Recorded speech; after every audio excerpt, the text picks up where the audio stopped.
niat yang berdasarkan pondasi agama, keyakinan kepada Tuhan Yang Maha Esa, kepada Allah ini akan membuat seluruh apapun yang kita yakini itu di luar ekspektasi kita, di luar logika, di luar hukum alam, maka melebihi hukum alam.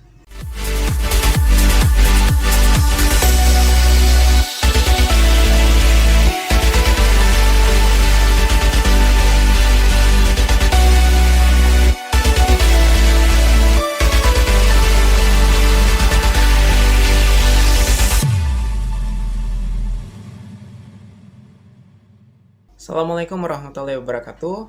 Berjumpa lagi dengan saya, Fernando Prilian Adam. Setelah sebelumnya saya telah membahas banyak sekali tentang Law of Attraction, jadi sebenarnya sekarang saya tidak akan perlu detail lagi tentang bagaimana cara bekerjanya hukum alam. Nah, di video ini saya akan membahas tentang niat. Sesungguhnya tentang niat itu seperti apa bedanya niat yang kita dasari dengan basic keyakinan kita kepada Tuhan, lalu dari praktek yang kita manifestasikan di dalam ilmu Law of Attraction. Nah, kedua hal ini kelihatannya sama dalam konteks yang serupa, tapi sebenarnya berbeda. Dan di sini saya akan jelaskan satu persatu.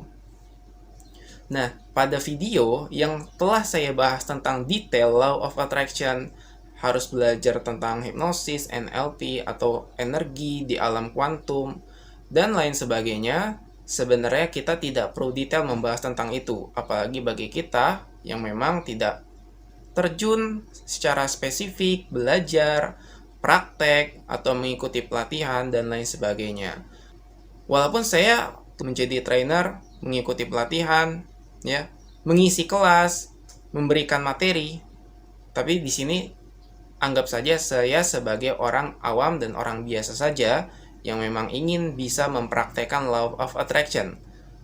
Di video ini kita akan fokus kepada niat. Apa bedanya niat yang kita yakini di Law of Attraction dengan yang kita yakini berdasarkan pondasi keyakinan kita kepada Tuhan atau kepada Allah?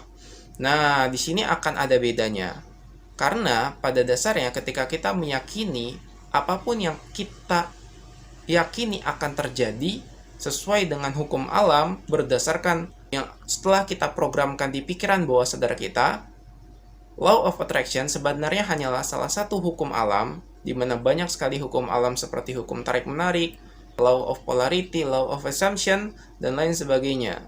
Di satu sisi kita telah membahas tentang yang namanya keyakinan. Nah, keyakinan ini berdasarkan sumbernya kepada Tuhan, yang mana seluruh alam atau hukum-hukum yang telah diciptakan oleh Tuhan itu sebenarnya mengacu kepada sistem yang telah dibuat oleh Tuhan, yang pada dasarnya kalau kita hanya meyakini keselarasan terhadap hukum-hukum alam yang diciptakan oleh Tuhan, maka hanya sampai di situ, sehingga kita mengabaikan sebenarnya siapa yang menciptakan hukum tersebut. Nah, di sini, jadi bedanya niatnya itu seperti apa? Harus digarisbawahi bedanya niat di hukum pikiran bawah sadar yang kita pelajari Law of Attraction secara keilmuan ini, niatnya hanya masih sebatas willpower yang diulang-ulang, yang diprogramkan, di-scripting, manifestasi, sehingga apapun yang nanti telah terprogram di pikiran bawah sadar itu akan menjadi kenyataan tapi sesuai dengan hukum alam. Hanya sedikit saja saya akan mengutip, ya, innama a'malu binniyat, segala sesuatu itu, ya, segala perbuatan amal harus dilandasi dengan niat. Niat ini utamanya adalah doa. Doa kepada Tuhan, kepada Allah, yang nanti hasilnya bisa saja melebihi ekspektasi kita dan melebihi apapun yang kita kuasakan, sudah kita pikirkan di luar nalar. Hasilnya, karena kita berdoa dengan sungguh-sungguh sesuai dengan ikhtiar juga, usaha yang maksimal, maka hasilnya bisa di luar akal manusia. Hasilnya.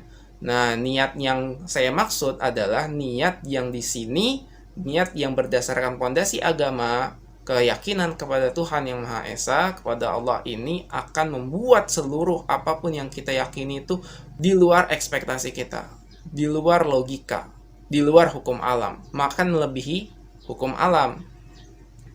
Contohnya adalah karena segala apapun yang kita niatkan berdasarkan dengan nama Tuhan, ya, Bismillah, ya, dengan nama Allah, itu sudah terselubungi telah terbungkus oleh doa yang luar biasa, energi tersebut, sehingga nanti apapun yang kita jalankan, yang kita lakukan, tetap berdasarkan dia mengikuti hukum alamnya, tetapi karena telah dibungkus oleh hukum Allah, hukum Tuhan, niatnya ini, maka lebih powerful dan lebih efektif. Kira-kira seperti itu yang kita sandarkan dan bergantung sepenuhnya kepada Allah, kepada Tuhan, gitu. Nah, jadi sebenarnya bolehkah kita membedakan ini? Tidak harus membedakan, hanya kita gabungkan saja keyakinannya terhadap Tuhan, ya. Kita bersumber, kita dari Tuhan, dan segala sesuatu yang kita lakukan untuk Tuhan, dan juga secara keilmuan kita harus mengetahui bagaimana cara bekerjanya hukum alam yang disebut law of attraction. Sehingga nanti kesimpulannya adalah Tuhan, Allah, berdasarkan prasangka hambanya. Kalau kita meyakini hal yang baik, maka terjadinya kepada kehidupan kita adalah hal yang baik.